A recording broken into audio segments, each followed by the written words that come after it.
Assalamualaikum warahmatullahi wabarakatuh. Perkenalkan, nama saya Dayang Nur Aini, NIM 860297667. Saya berasal dari UPPJJ UT Medan. Saat ini saya sedang melakukan praktikum IPA tentang sistem pencernaan makanan pada manusia. Tujuan dilakukannya praktikum ini adalah dapat mengurutkan bagian dari sistem pencernaan makanan pada manusia. Alat dan bahan yang digunakan adalah alat tulis dan gambar pencernaan makanan pada manusia. Pencernaan makanan pada manusia adalah proses penghancuran makanan dari bentuk besar menjadi zat yang lebih kecil agar dapat diserap dan digunakan oleh tubuh. Baiklah, kita akan mengurutkan sistem pencernaan makanan pada manusia. Yang pertama adalah mulut. Di dalam mulut, makanan dikunyah oleh gigi agar menjadi lebih kecil dan halus sehingga mudah ditelan. Di dalam mulut terdapat juga lidah. Lidah membantu mengatur dan mendorong makanan, sedangkan air liur yang mengandung enzim amilase membantu memecahkan karbohidrat menjadi zat yang lebih sederhana. Setelah mulut, makanan masuk ke dalam kerongkongan. Di bagian ini, makanan tidak dicerna, tetapi didorong menuju lambung oleh gerakan otot yang disebut gerak peristaltik.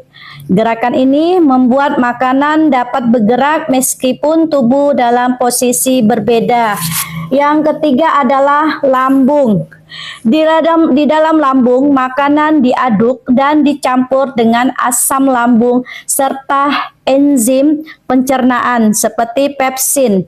Asam lambung berfungsi membunuh kuman yang masuk bersama makanan dan membantu memecahkan protein menjadi bagian yang lebih sederhana. Proses ini mengubah makanan menjadi bentuk lembek yang disebut chymus. Dari lambung selanjutnya masuk ke usus halus. Di usus halus merupakan tempat pencernaan lanjutan dan penyerapan sari-sari makanan. Di sini makanan dibantu oleh enzim dari pankreas dan cairan empedu dari hati untuk mencerna lemak, protein, dan karbohidrat. Zat gizi hasil pencernaan kemudian diserap oleh zat usus dan diedarkan ke seluruh tubuh melalui darah. Dari usus halus masuk ke usus besar. Sisa makanan yang tidak dapat dicerna masuk ke usus besar. Di bagian ini terjadi penyerapan air dan mineral, sehingga sisa makanan menjadi lebih padat.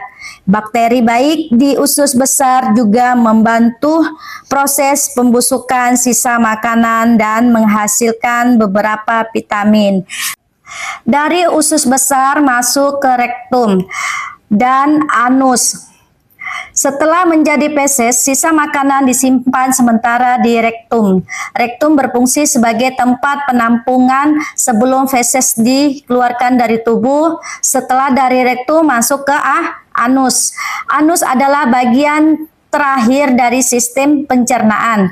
Organ ini berfungsi sebagai tempat keluarnya feses dari tubuh melalui proses yang disebut defekasi.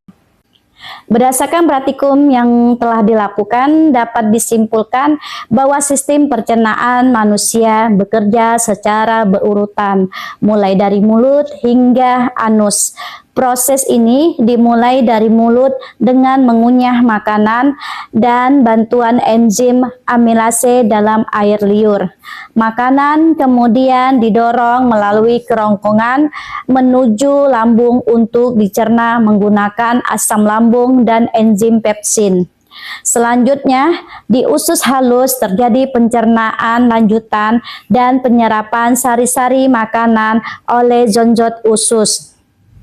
Sisa makanan masuk ke usus besar untuk penyerapan air dan pembentukan feses, lalu disimpan sementara di rektum sebelum dikeluarkan melalui anus. Dengan demikian, setiap organ pencernaan memiliki fungsi penting yang saling berkaitan dalam mengolah makanan menjadi energi dan zat gizi bagi tubuh. Sekian praktikum saya hari ini. Saya ucapkan terima kasih. Assalamualaikum warahmatullahi wabarakatuh.